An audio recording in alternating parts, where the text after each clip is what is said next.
Dorgommii maaraatoonii Shangaay biyya Chaayinaatti dilbata kaleessaa dorgommeen atileetiin Itoophiyaa Siraanesh Yirgaa Daanyee injifannoo gonfatteetti. Atileet Siraanesh Yirgaa sa'aatii 2 daqiiqaa 21 fi sekondii 28 fiigicha kana xumuruun injifatte. Atileetonni Keeniyaa Seelii Kibeegoo fi Unichee Chepichi lamaffaa fi sadaffaa bahuudhaan xumuraniiru. Dorgommiidhuma maaraatoonii Shangaay dhiirotaan dorgommeen immoo atileetiin Keeniyaa Filimon Kiptuu sa'a 2 daqiiqaa 5 fi sekondii 30 reekoordii bakkichaa fooyyessuudhaan injifateera. Atileetiin ganna 25 kuni sa'aatii mataasaa daqiiqaa 2 fooyyessuun ture kan injifate. Bara darbee maaraatoonii biyya Jarman Muunikitti sa'a 2 fi daqiiqaa 7 xumuruusaas kan yaadatamudha. Yeroo jalqabaatii fi dorgommii maaraatoonii Shangaay irratti akka hirmaate kan dubbatu atileetiin kuni haalli qilleensaa baay'ee gaarii akka ture odeeffannoo masaratii waldaa atileetiksii addunyaa irratti arganne ni mul'isa. Atileetiin Taanzaaniyaa Alfoonse Felix fi atileetiin lammii Keeniyaa Salomon Kiriwaa dorgommii kana lammaffaa fi sadaffaa bahaniiru.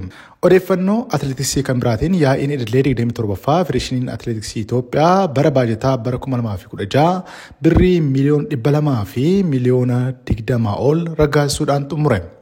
Konferensiin guyyoota lamaan darbanii fi naannoo Tigraay magaalaa Maqaleetti Federeeshinichi gaggeessee irratti baajatni kun kan raggaasifame. Baajatni kunis leenjilee garaagaraa fi dorgommii ispoortiifis akka oolu yaa'icha irratti ibsamee jira.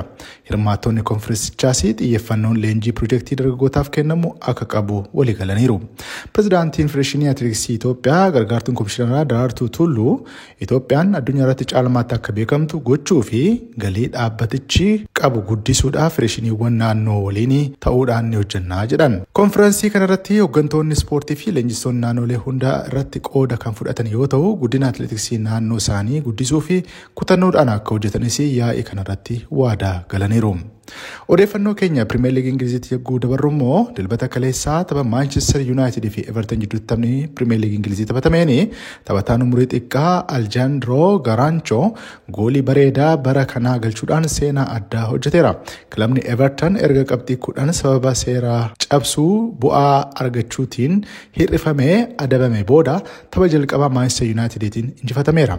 Deeggartoonni Everton qoqqophii kilaba isaanii irratti kaawwame hordofuun waldaa Federeeshinii kubbaa miilaa Ingilizii irratti mormii isaanii dhageessaa bakka jiranittidha. Battala Garaanchoon daqiiqaa 3ffaa irratti goolii ajaa'ibaa galchuun deeggartoonni kilabichaa mormii dhageessaa turan dhaabuuf dirqaman. Maanchestar Yuunaayitid haara galfii duraa yaalii tokko gooliif ta'u tokko qofaan bahus haara galfii booda peenaalitii Raashfoord fi goolii Antooniyoo Maarshaal galcheen goolii 3-0 murtaasaa kilaba Everton injifachuu danda'eera. Tapha Pirimeer Liigii Ingilizii sanbata darbeen immoo jijjiiramee kan seenee taphataan Arsenaal Kai Havertz goolii daqiiqaa dhuma irratti galcheen Arsenaal Brentford irratti injifannoo akka gonfatu taasiseera. Arsenaal injifachuu isaatiinis Pirimeer Liigii Ingilizii kana akka dursu ta'eera. Leenjisaan Arsenaal Mikel Arteta erga kilabicha leenjisuu jalqabanii taphni Brentford wajjin taphatan 200ffaa isaanii kana taasisan yoo ta'u, leenjisoota Arsenaal leenjisan 9 keessaa tapha baay'ee mo'achuun seenaa haarawaa galmeessaniiru. Sanbata darbee kilaboonni Manchester City fi Liverpool waqqixa 1-1 bahuu isaaniitiinis injifannoon Arsenaal gonfatee qabxii 1 akka ligicha dursu gargaareera. Taphataan Arsenaal Leonardo Trossard walakkaa jalqabaa irratti goolii galchee gargaaraa abbaa murtii viidiyoo yookiin VARitiin ala ta'us dhuma irratti Arsenaal milkaa'eera. Artetaan taphoota 200 jalqabaatiin itti gaafatamaa ta'uun leenjistoota Arsenaal 9 kanneen biroo caala injifachuun sadarkaa kanarra ga'eera.